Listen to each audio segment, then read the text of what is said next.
All right, so I'm working to choose which reference to bring on to put onto my sketch. And both of these are very eligible options because I can just flip the negative on that so it's facing to the right instead of to the left. And I think ultimately this gives me a bigger shelf to build on top of. So I'm going to use this one. So what do? I just can close preview. I just take that layer, I drag and drop it in. It will come in as a smart layer. It's nice and big, so I have plenty of resolution. Before I place it, I can get it just a little bit bigger than I need and hit return. Use the move tool, put it where it needs to go. Then I'm going to right click it and rasterize it so it allows me to edit it. And then I can do things like transform, Command T, flip it horizontally, and ultimately cut it out. So I'm going to do a rough cut first. And I love how this gives me even the back leg. I'm going to keep everything I can use. Gives me a joint for the upper arm. Gives me a head. Gives me a little bit of a back leg. And most importantly, gives me that shelf. So I'm just going to basically take this whole turtle, even though a lot of it won't get used. I circle around it, and then I'm going to duplicate it, Command J. That puts it on a new layer above. I can turn off the layer underneath. And I'm ready to go with that. Okay, I'll keep it off to the side for now, though. The next thing, neck and shoulders. Now that I kind of know where my shoulders are, I want to play with the textures of that joint, and I want to change the direction of that arm, right? And this is really the direction. This is the direction. So let me see. Let's open these up in preview. See what they give me. Good textures through there. Sadly, the arm is cut off. Good textures through there, but very soft here. Arm is cut off. Good strong textures. Arm is all there. Gives me a good direction for the head. So this is the one I'm going to use. Sometimes you just need to look at them in full scale. Now this one is just about the right size already at its native resolution. I'm going to grow it just a bit, but it was a strong enough photo to be able to deal with that. I'm not going to rasterize it simply because I could, but when I do this cutout, it's automatically going to rasterize it for me. So I want to take as much that is usable as possible, and then hit Command J. And then because I'm only selecting certain pixels from the smart layer, automatically that copy is rasterized. I can angle it a little bit, I can transform it. Because I'm combining organic things, I can use warp and distort when I need to, as long as it doesn't get too extreme. The head. So I'm going to have to build the head from a few different references. It will look really cheesy if I just put a rhino's head on a turtle body, right? But what's the largest chunk of head I want to use? And I'm thinking for the lighting, for its potential, probably this one. So that looks really strong. I'm going to get rid of those ears, but if I bring that in and then I flip the negative by right-clicking and flipping it even before I place it. Remember, this is a smart layer, so if I want to use it, I then have to cut it out. But it even gives me that nice kind of neck fold that will help transition into the textures of the neck I have. And it's mostly surrounded by white, which makes it a lot easier to cut out. Select around it, hit Command J, it rasterizes it and copies it on its own layer.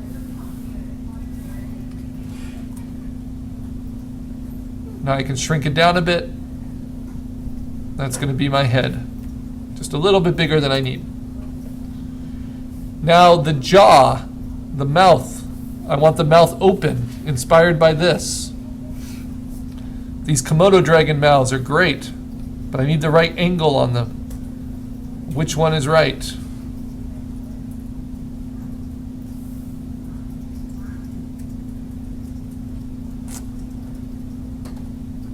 I think I like the quality of the textures here and that angle a little bit more. So I'm going to use that one.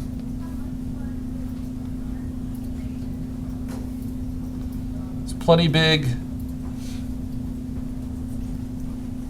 It's going to be the lower jaw for this guy.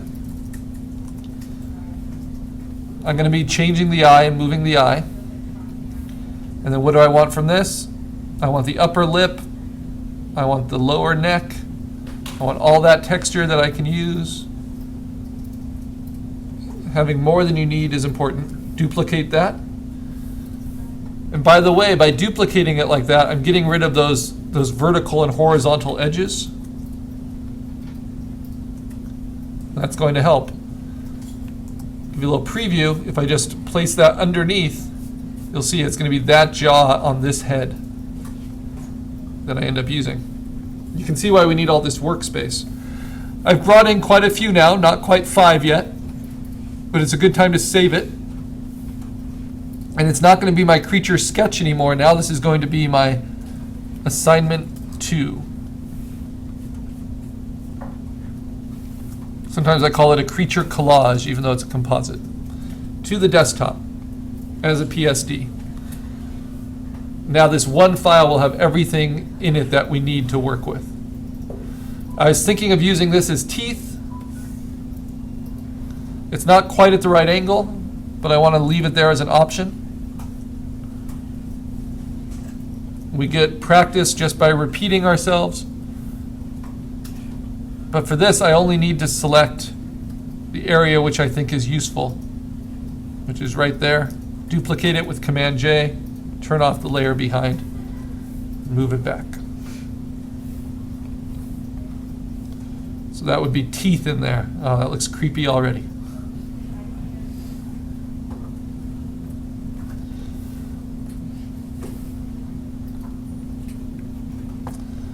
All right, the rocky shell. Now comes the hard decision. This one already looks so much like a turtle shell to me. I gotta think this has the most potential. But it doesn't look as deserty as this.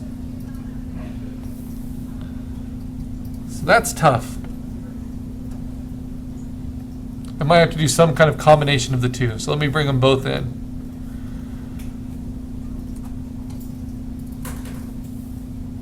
And these being kind of still life scientific shots, I'm going to be a little bit more careful when I select them. I'm going to use the magic wand tool with a tolerance of, let's do 32, the default.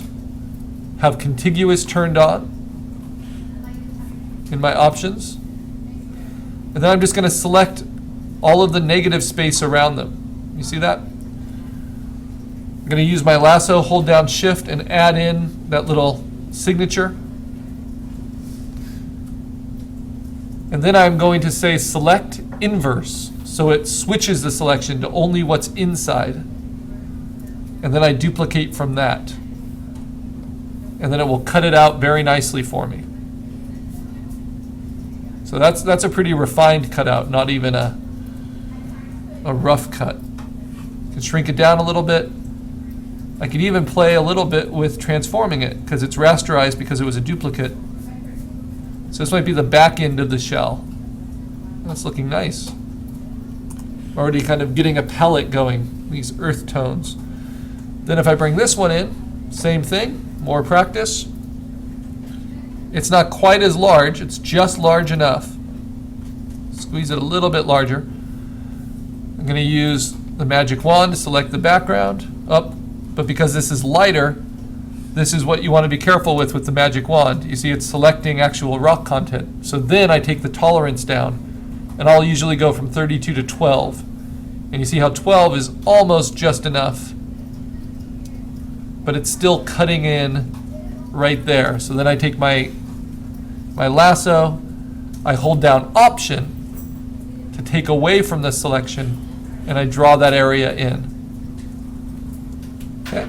Now I use my magic wand again. I hold down Shift to add to the selection, and I try to add some more of this background in, even cutting away from the shadow, at least somewhat.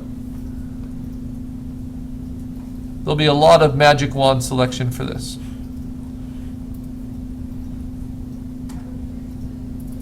Now this shadow I'll probably be able to use. I can use my lasso and rope in some of these little spots and use Option and allow that to be part of the selection. And now I invert the selection, so now it's just what's the inside, and I duplicate it, and I can turn off what's behind, and I have a pretty nice cutout of that rock. So there'll be some kind of combination of these two to make the shell. I can rotate it. Really a combination of these three. So I might even build my shell a little bit off to the side. If I turn on Auto Select Layer, now I can bring this down below it. That's why I have a lot of room to work.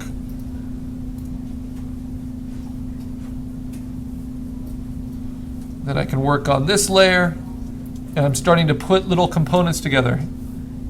Start with a 100% opaque eraser, pretty medium edge, not too big. Want to reveal that shell. I'm cutting away from the shadow on this rock, but I don't want to cut away all the shadow, just the parts that don't match the lighting.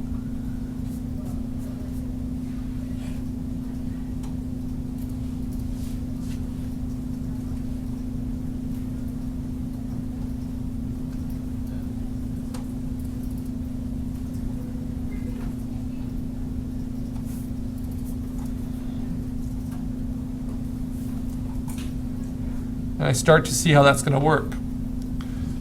I might even decide I need another rock reference back here to help fill it out. Now by doing it this way, by building it in components, I don't waste a lot of time having to cut out parts that never get seen. So now I go to my tortoise shell reference and I start erasing from that, but only in the areas where it's necessary.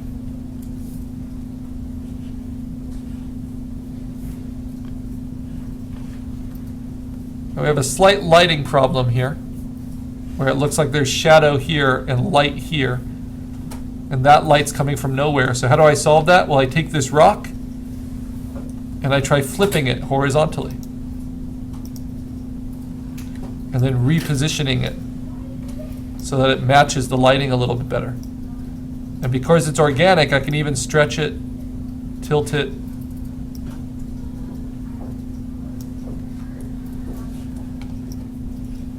stack it in a slightly different way, distort it.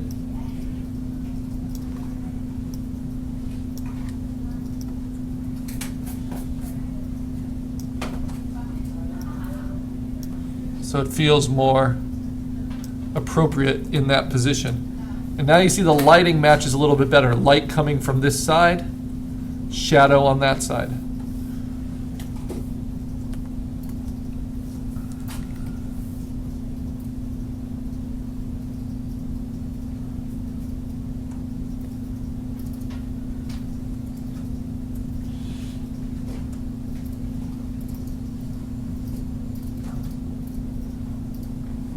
So rule number one in compositing, get rid of all the stuff that's not helpful. Anything that's not going to make your job easier, you just cut out completely.